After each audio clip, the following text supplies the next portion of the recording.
दोस्तों, आज की कहानी ली गई है अकबर और बीरबल की कहानी से। कहानी का शीर्षक है खाने के बाद लेटना। कहानी शुरू करें उससे पहले आपसे एक रिक्वेस्ट।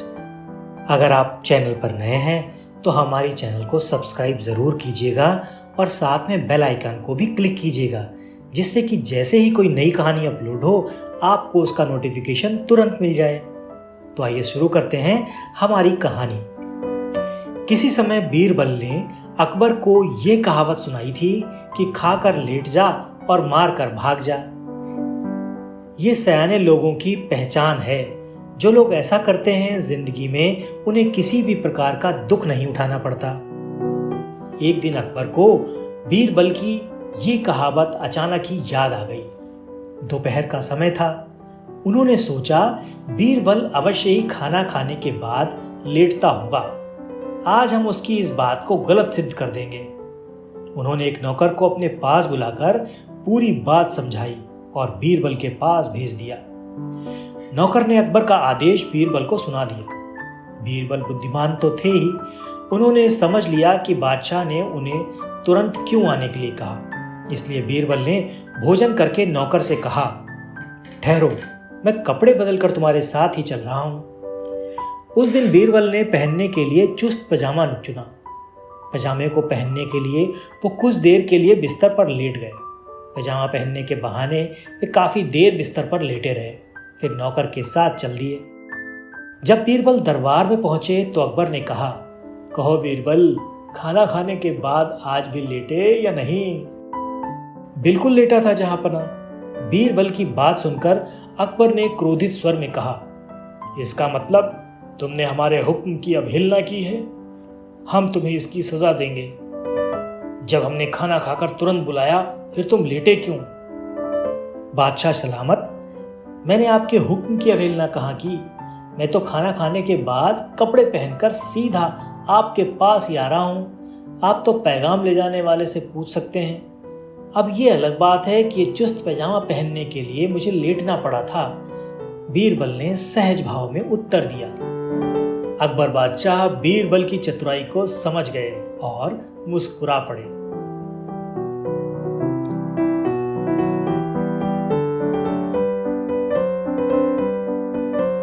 आज की दूसरी कहानी, जब बीरबल बच्चा बना।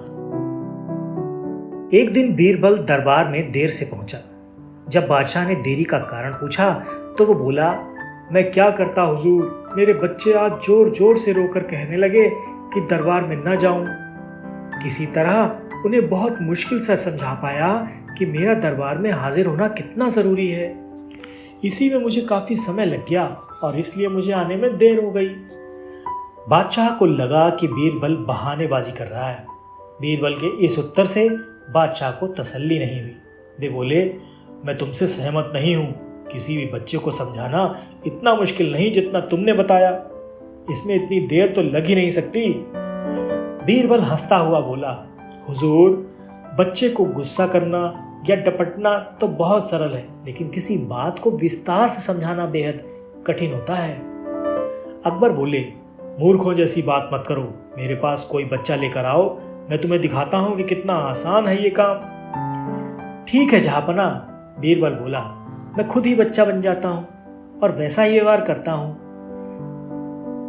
तब आप एक पिता की भांति मुझे संतुष्ट करके दिखाइए। फिर बीरबल ने छोटे बच्चे की तरह बर्ताव करना शुरू कर दिया। उसने तरह तरह के मुंह बनाकर अकबर को चिढ़ाया और किसी छोटे बच्चे की तरह दरबार में यहाँ वहां उछल कूद करने लगा। उसने अपनी पगड़ी जमीन पर फेंक दी। फिर वो जाकर अकबर की गोद में बैठ गया और लगा उनकी मूंछों से छेड़खानी करने। बादशाह कहते ही रह गए, नहीं नहीं मेरे बच्चे, ऐसा मत करो, तुम तो अच्छे बच्चे हो ना। सुनकर बीरबल ने जोर से चिल्लाना शुरू कर दिया। तब अकबर ने कुछ मिठाइयां लाने का आदेश दिया, लेकिन बीरबल जोर जोर से चिल्लाता ही रहा। अब बादशाह परेशान हो गए, लेकिन उन्होंने धैर्य बनाए रखा। वो बोले, बेटा, खिलौनों से खेलोगे? देखो कितने सुंदर खिलौने हैं। बीरबल रोता हुआ बोला, नहीं, मैं तो गन्ना खाऊंगा। अकबर मुस्कुराए और गन्ना लाने का आदेश दिया। थोड़ी ही देर में सैनिक कुछ गन्ने लेकर आए, लेकिन बीरबल का रोना नहीं थमा।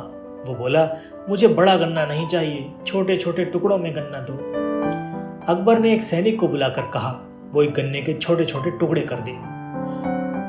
ये देखकर बीरबल और जोर से रोने लगा और बोला, नहीं, सैनिक गन्ना नहीं काटेगा, आप खुद काटें इसे। अब बादशाह का मिजाज बिगड़ गया, लेकिन उसके पास गन्ना काटने के अलावा और कोई चारा न था। और करते भी क्या, खुद ही अपने बिछाए जाल में फंस गए थे वो।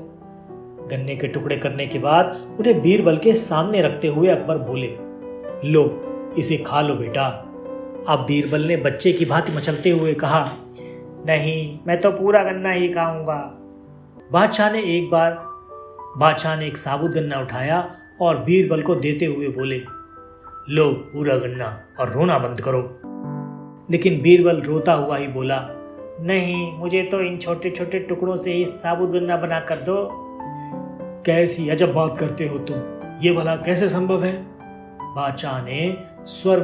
बादशाह के स्वर में क्रोध भरा था, लेकिन बीरबल रोता ही रहा। बादशाह का धैर्य खो चुका था। वो बोले, यदि तुमने रोना बंद नहीं किया तो मार पड़ेगी। अब बच्चे का अभिनय करता बीरबल उठ खड़ा हुआ और हंसता हुआ बोला, नहीं नहीं, मुझे मत मारो हुजूर। अब आपको पता चला कि बच्चे की बेतुकी जिद्दों को शांत करना कितना मुश्किल काम है। अकबर बीरबल की बात से सहमत थे। वो बोले, हाँ ठीक कहते हो, रोते चिल्लाते जिद पर अड़े बच्चे को समझाना बच्चों का खेल नहीं।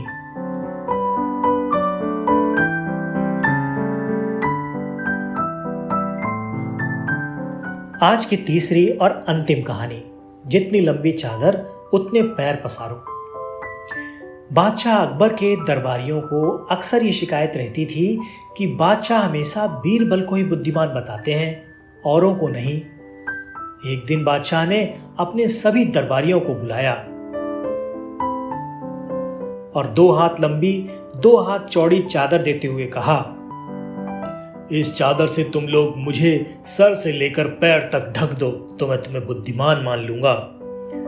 सभी दरबारियों ने कोशिश की, किंतु उस चादर से बादशाह को पूरा न ढक सके।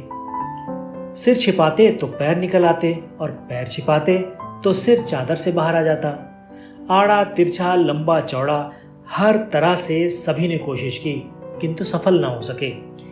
अब बादशाह ने बीरबल को बुलाया और वही चादर देते हुए उन्हें ढकने को कहा। तब बादशाह लेटे तो बीरबल ने बादशाह के फैले हुए पैरों को सिकोड़ देने को कहा। बादशाह ने पैर सिकोड़े और बीरबल ने सिर से पांव तक चादर ढक दी। अन्य दरबारी आश्चर्य से बीरबल की ओर देख रहे थे। तब बीरबल ने कहा, जितनी लंबी चादर हो उतने ही पैर पसारो। तो दोस्तों, ये तो थी आज की 3 मजेदार कहानियां अच्छी लगी हो तो चैनल को सब्सक्राइब जरूर कीजिएगा और बेल आइकॉन को भी दबाइएगा, जिससे कि नई कहानी डालते ही आपको तुरंत इसका नोटिफिकेशन मिल जाए और कोई भी मजेदार कहानी आपसे ना छूटे। आज की कहानी में इतना ही। तो मिलते हैं ऐसी ही किसी नई और दिलचस्प कहानी में। आपका धन्यवाद।